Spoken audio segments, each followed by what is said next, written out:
Poco después del avistamiento del OVNI de agosto de 1985, la Dirección de Aeronáutica investigó el caso.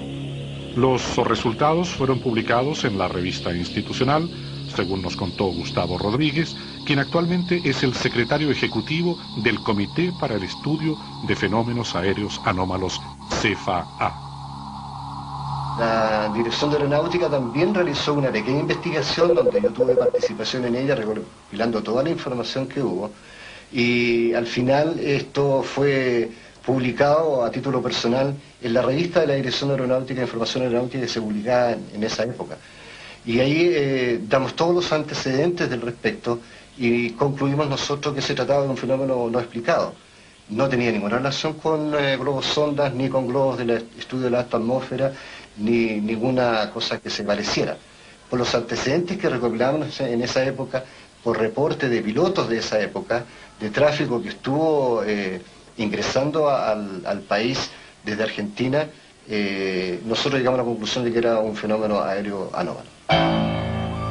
Si el objeto avistado en 1985 era un OVNI, ¿quiénes eran estas personas que desde el sur del país parecían tener un conocimiento tan acabado sobre lo que estaba ocurriendo?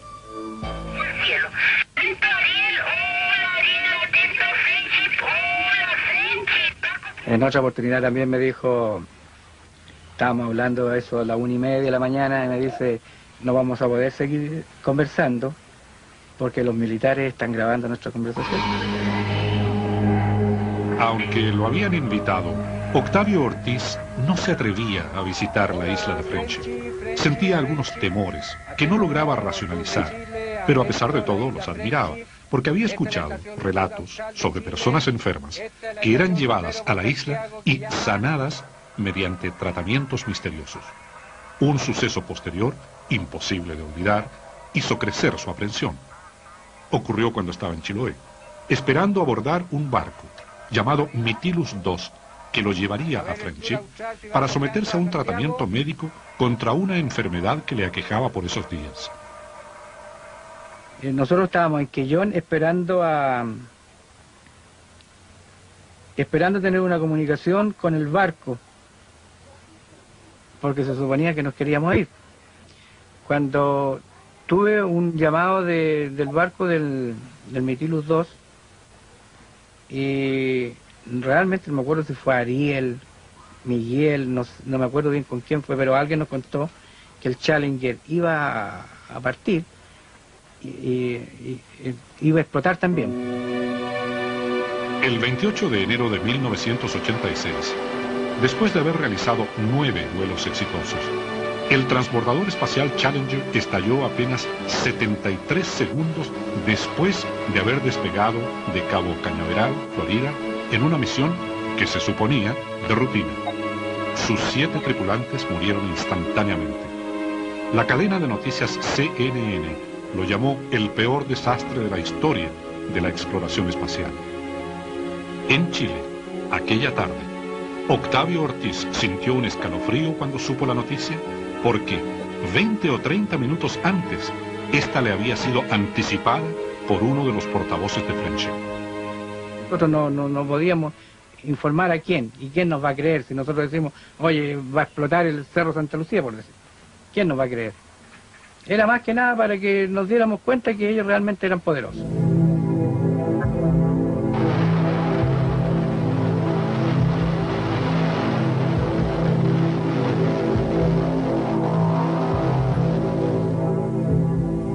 Una de las investigaciones más completas sobre Friendship fue publicada por el ufólogo Joseph Guijarro.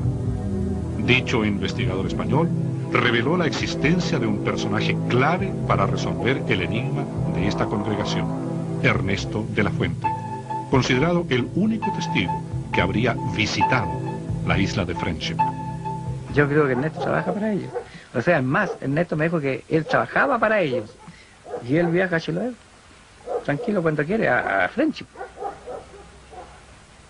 De hecho, va y viene. De hecho, cuando Ernesto estuvo tan grave, se mejoró en Friendship. Ernesto de la Fuente fue uno de los primeros directores de programas de la televisión chilena y posteriormente documentalista internacional a lo largo de América Latina. En los años 80 se fue a vivir solo a una cabaña en Chiloé y allí estableció contacto, primero como radioaficionado, posteriormente personalmente, con la gente de Friendship. Incluso dice, visitó su isla. A raíz de esto, es un personaje sumamente solicitado, buscado en realidad por los investigadores del fenómeno OVNI de todo el mundo. Él accedió a conversar con nosotros, en parte por una antigua amistad personal de los tiempos del comienzo de la televisión. Y solo diremos que actualmente vive en algún lugar del norte de Chile, donde hablamos con él.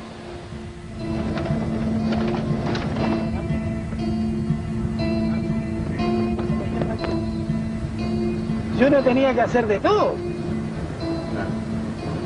Yo era director de televisión, porque tú me levantaste la pega de animador. Y al mismo tiempo yo instalaba las antenas, hacía el control video, y no ganábamos casi nada.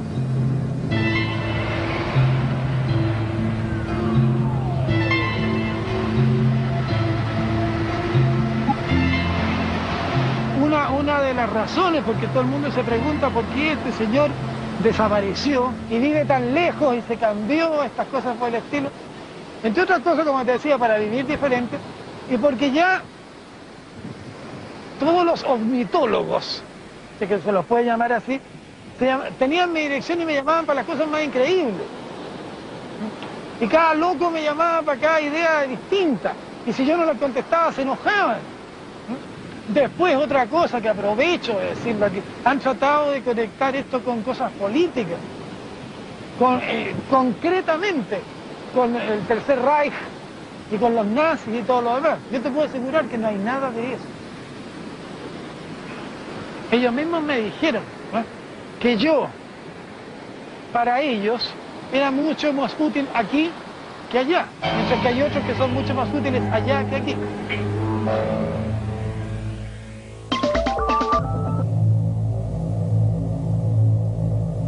Viajamos hasta el norte de Chile. Allí encontramos a Ernesto de la Fuente, considerado un testigo clave para resolver el misterio de Friendship, nombre de esa congregación cuyos habitantes vivirían en una isla del sur, dotada de construcciones subterráneas y alta tecnología. De la Fuente se involucró en este caso cuando vivía solo, en un fundo ubicado en la isla Grande de Chiloé, época en que además se convirtió en radioaficionado.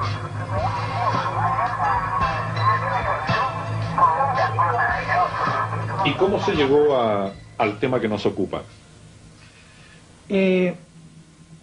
Lo curioso es que yo no supe que se trataba del tema que nos ocupa hasta que llevaba 1 año y medio, ahora digo, hablando con extraterrestres. Vine a caer en la cuenta 1 año y medio después.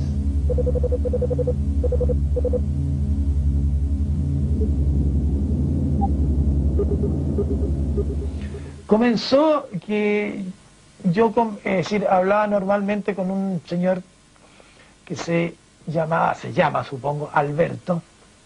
Él era dueño de un yate.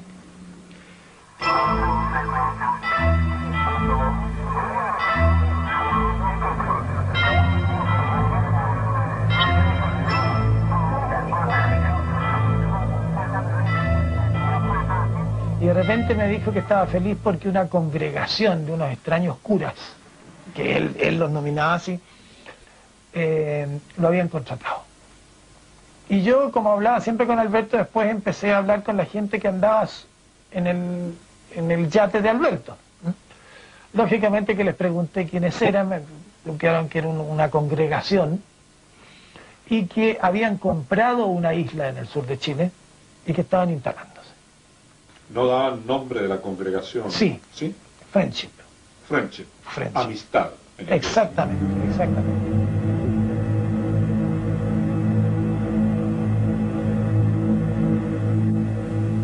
Ellos me hicieron a mí decir un favor una